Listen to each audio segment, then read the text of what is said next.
और बुलेटिन की शुरुआत करेंगे सबसे पहले पहाड़ के एक बेहद अहम खबर के साथ। 30 अप्रैल से चारधाम यात्रा शुरू होने जा रही है और वहीं इससे पहले गुरुवार से चारधाम यात्रा के लिए ऑनलाइन रजिस्ट्रेशन भी शुरू हो गया है। पहले दिन तीर्थयात्रियों में यात्रा को लेकर भारी उत्साह भी देखने को मिला। पहले ही घंटे में हजारों श्रद्धालुओं ने रजिस्ट्रेशन भी करवा लिया है। तो ऑनलाइन पंजीकरण का आज दूसरा दिन है। कितने रजिस्ट्रेशन यहां पर होते देखने वाली बात रहेगी। 30 अप्रैल से चारधाम यात्रा का आगाज किया जाना है।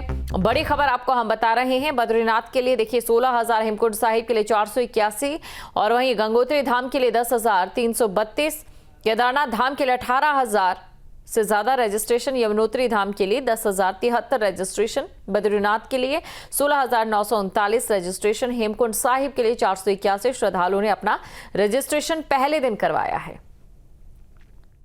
40 दिन पहले ही ऑनलाइन व्यवस्था शुरू करने के पीछे का मुख्य उद्देश्य यही है कि लोगों को बिना किसी असुविधा के घर बैठे रजिस्ट्रेशन की व्यवस्था, ये सुविधा उनको मिले। जहाँ तक ऑन स्पॉट रजिस्ट्रेशन की जो बात है, समय समय पे क्राउड मैनेजमेंट के दृष्टिकोण से और साथ में यहाँ की जो लोकल इकोनॉमी है उसके भी इंटरेस्ट को ध्यान में रखते हुए निर्णय लिए जाएंगे। चारधाम यात्रा की जो श्रद्धालु है उनके आने की संख्या में ऑलमोस्ट 35% की वृद्धि हुई है और उसी दृष्टिकोण से जो यात्रा से रिलेटेड जो इंफ्रास्ट्रक्चर फैसिलिटीज़ है उसको स्ट्रेंथन करने के लिए जो भी उचित कार्रवाई गढ़वाल मंडल विकास निगम द्वारा की जाती है वो कर रहे हैं और साथ साथ जो बाकी डिपार्टमेंट भी जो चारधाम यात्रा को सहज, सुगम, सुरक्षित करने के दृष्टिकोण से जो कार्रवाई करनी है वो कर रहे हैं। तो चारधाम यात्रा के लिए ऑनलाइन पंजीकरण शुरू हो चुका है। ये बड़ी खबर आपको बता रहे हैं। उत्तराखंड में 30 अप्रैल से चारधाम यात्रा शुरू हो रही है और गुरुवार से ही ऑनलाइन रजिस्ट्रेशन यानी कि कल से ऑनलाइन रजिस्ट्रेशन शुरू हो गया है। और पहले दिन की अगर बात करें तो आप अंदाजा लगा सकते हैं 1,65,000 से ज्यादा श्रद्धालुओं ने अपना रजिस्ट्रेशन कराया है और सबसे ज्यादा जो रजिस्ट्रेशन है वो केदारनाथ से सामने आए हैं। इसके बाद बद्रीनाथ से, फिर यमुनोत्री से। अगर बात करें पिछले 6 महीनों की तो बहुत से रजिस्ट्रेशन उस दौरान भी देखे गए थे, लेकिन इस बार पिछले साल की यात्रा से ज्यादा श्रद्धालु पहुंचेंगे ये उम्मीद जताई जा रही है।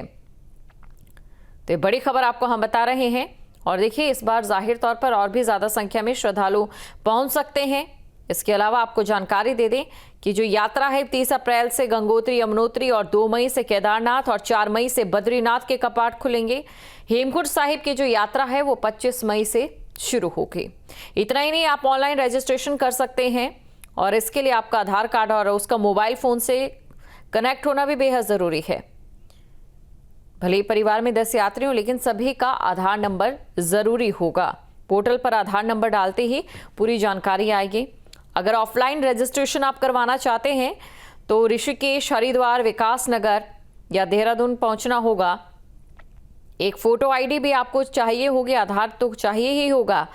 कई काउंटर्स वहां पर बनाए जाएंगे, लेकिन पिछले साल जिस तरीके से भीड़ बढ़ी थी उसे देखते हुए अगर इस साल भी भीड़ बढ़ती है तो काउंटर्स की जो संख्या है उसे भी बढ़ा दिया जाएगा। लेकिन अगर आपने रजिस्ट्रेशन नहीं किया है तो आप यात्रा नहीं कर सकते हैं। खबर पर अधिक जानकारी के साथ संवाददाता धनराज हमारे साथ लाइव जुड़ चुके हैं, तो सीधा सबसे पहले धनराज के पास चलते हैं। धनराज, देखिए पहले ही दिन की बात करें तो बम्पर रजिस्ट्रेशन सामने आए।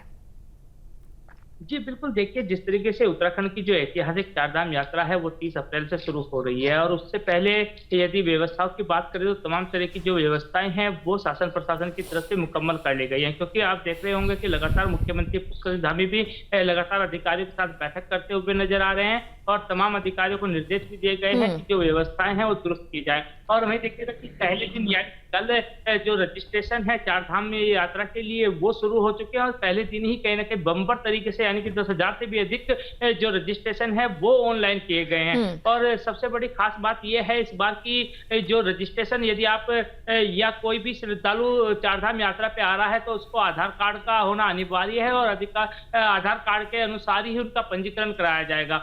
यदि आधार कार्ड नहीं है तो उनका पंजीकरण नहीं होगा और बिना पंजीकरण के वो चारधाम यात्रा नहीं कर पाएंगे।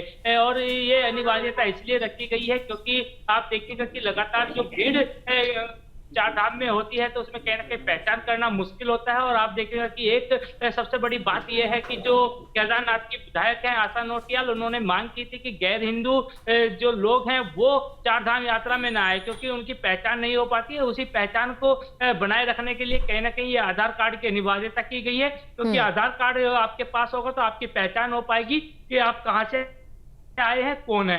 तो इसी तरीके से देखिएगा कि जो बम्पर, एक तरीके से कहा जाए कि जो बम्पर पंजीकरण शुरू हुए हैं उससे कहीं ना कहीं लगता है कि जो इस बार की ऐतिहासिक यात्रा होगी उसमें 50 लाख से भी अधिक जो श्रद्धालु हैं आने की उम्मीद जताई जा रही है। बिल्कुल धनराज, और देखिए क्या इस बार टोकन को लेकर भी कुछ फैसला आया है? यात्रा की जो समय सीमा है 9 दिन या 15 दिन, उसको लेकर भी कुछ जानकारी आई है? जी बिल्कुल, देखिए जिस तरीके से टोकन की बात करूं या वीआईपी कल्चर की बात करूं तो वीआईपी कल्चर कहीं ना कहीं उत्तराखंड के अंदर इस बार समाप्त किया गया है, क्योंकि पिछले वर्ष हमने देखा कि जो वीआईपी दर्शन करने के लिए आते थे तो उनसे 300 रुपए का शुल्क लेकर उनको वीआईपी दर्शन कराए जाते थे, लेकिन इस बार कहीं ना कहीं वो वीआईपी कल्चर उत्तराखंड के अंदर समाप्त कर दिया है। और वो जो यात्रा है यानी कि जो वीआईपी भी होंगे वो भी कहीं ना कहीं लाइन में लगकर ही दर्शन करेंगे, यानी कि कोई शुल्क उनको भी नहीं देना होगा।